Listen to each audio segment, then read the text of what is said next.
大家好，歡迎收看今集嘅中山之旅，又係我 Kenny。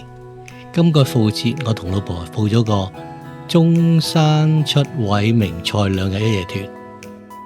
想知呢2日食得好唔好，玩得值唔值得？一齊高睇下收唔收貨先。今次參加呢個2日1夜嘅中山翠玉灣魚食荔枝柴燒鵝嘅團，原價就399，不過今日假期復活節加清明就貴啲599。咁啊，參加一下睇下個效果點樣，同大家分享下。好啦，我哋出發。好啦，咁我哋而家就錄完訂啦。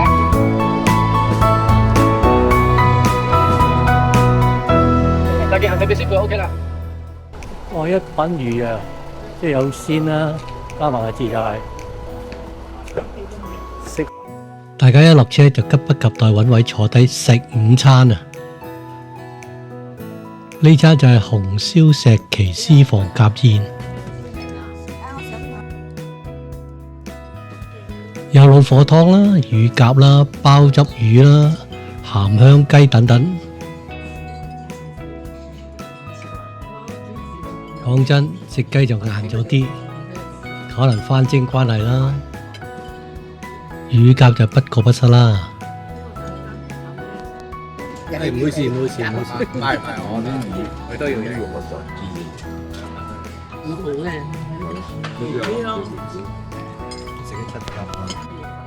反而個豆腐蒸肉碎就幾好食喎，好多人爭住食喎。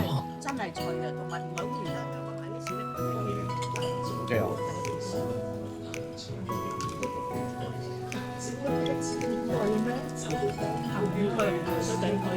雞肉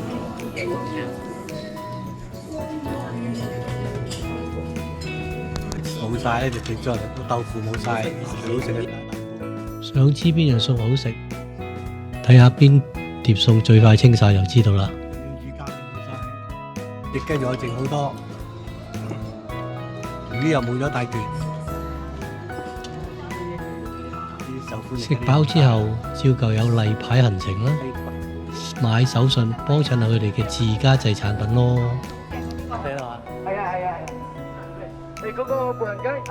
跟住去呢個石岐宣文西路步行街行下喎。我幫你影啦，上一次嘅消化下呢度兩邊嘅建築，好有南洋嘅風格。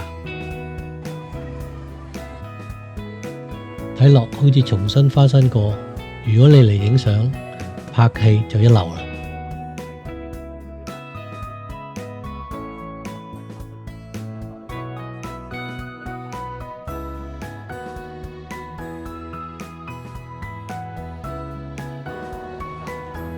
不過呢啲老街其實嚟嚟去去都係一個概念，叫你消費咯。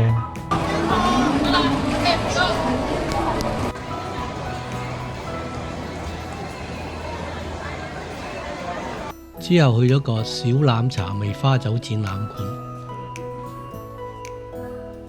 喺呢度我要露嘈下，基本上係冇嘢睇。入到去除咗賣嘢之外，連個蒸汽酒爐都冇啊！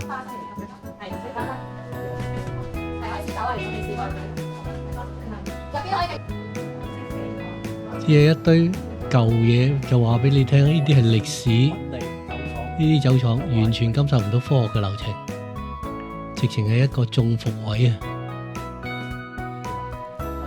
大家快手快腳睇完，多謝，拜拜。講到酒店，今次住呢間叫萬維酒店，呢間嘢幾大，但係唔係好多人住，對人哋話係5星標準嘅，點解呢？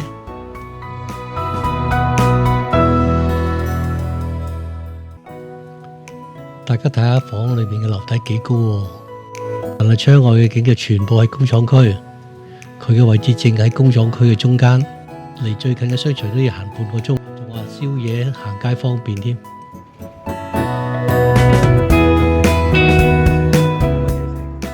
最慘係第二日嘅自助早餐，直情係另一個中伏位啊！唉。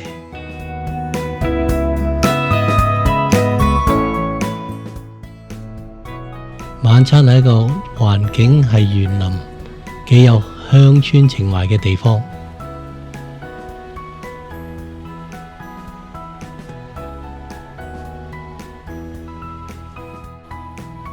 美味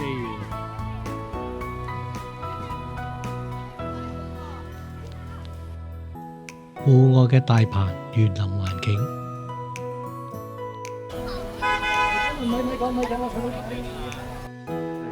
呢度真係人山人海啊！大家排隊等位，我諗應該係好抵食先咁大眾化，多人嚟。仲有好多檔攤賣啲粉。講下有咩食先？有招牌燒鵝啦，脆肉鯇魚宴啦。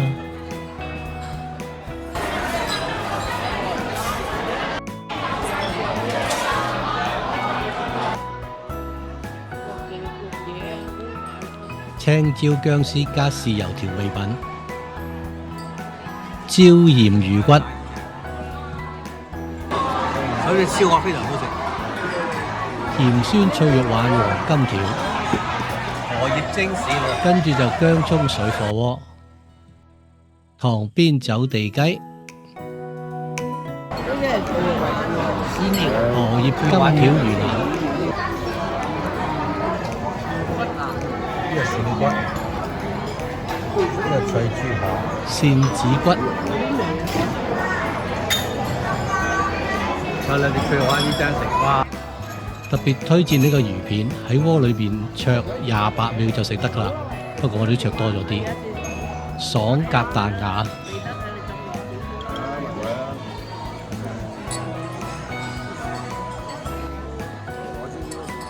脆肉鯇魚體驗咗4種吃法。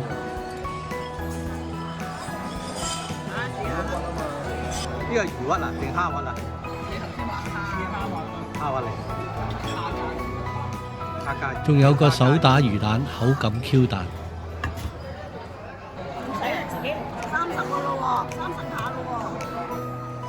呢餐食得過。仲有手打全蛋麵條1份。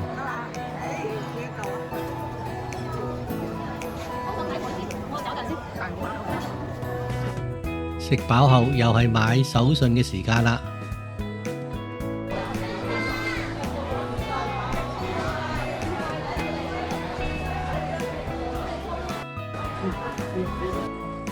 我費事拎，太攰啦，就冇買到啦。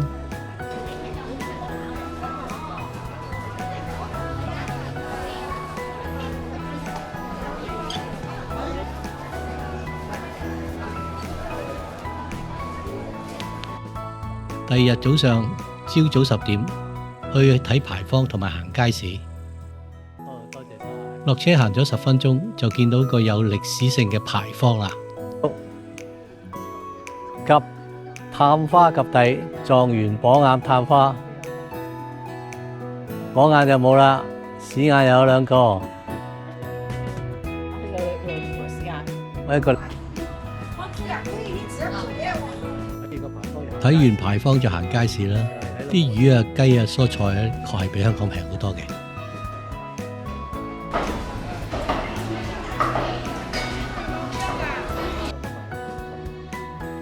入息同香港嘅租金都唔同，冇得咁樣直接比較嘅。11點左右，我哋去食午餐啦。呢餐係去咗個三溪村烏魯伯私房菜。條村係舊村活化嘅，變咗休閒區。烏魯伯私房菜啦，個大招牌。咁啊，試下呢個。好多人喺門口打卡。呢邊啊，咁多位，hello，呢邊。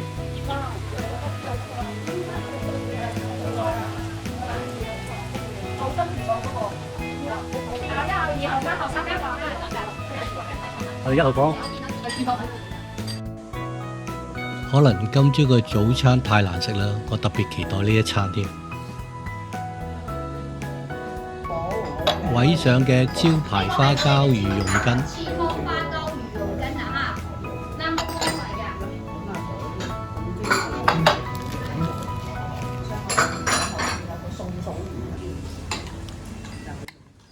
呢個花膠魚肚筋真係有驚喜喎，幾好食。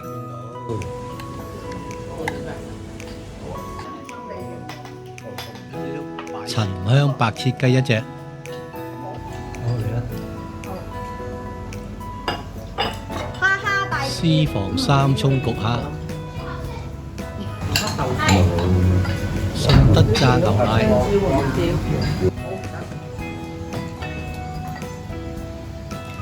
蒸海鱸魚，炒牛仔骨，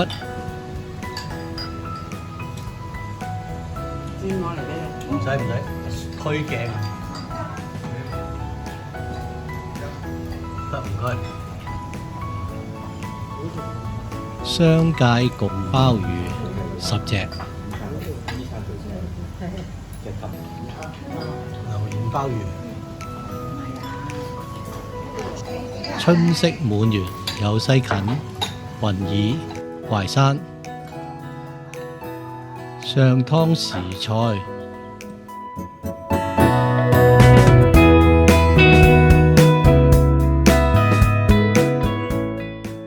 食飽飽就行街街，呢個三溪村嘅環境都唔錯。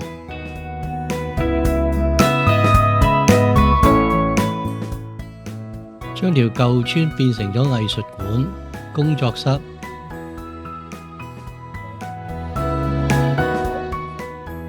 喺呢度我仲買咗少少嘢添。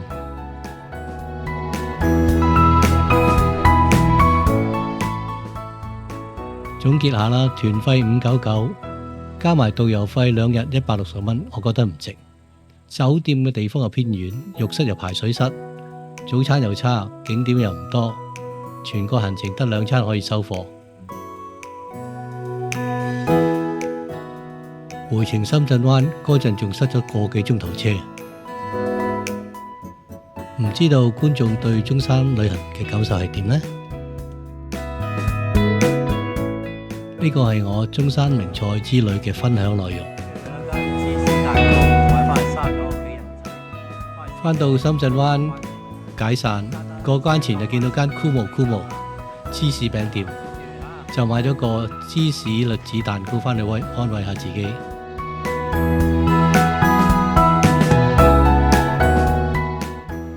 感謝你嘅觀看，我哋下一部影片再見，拜拜。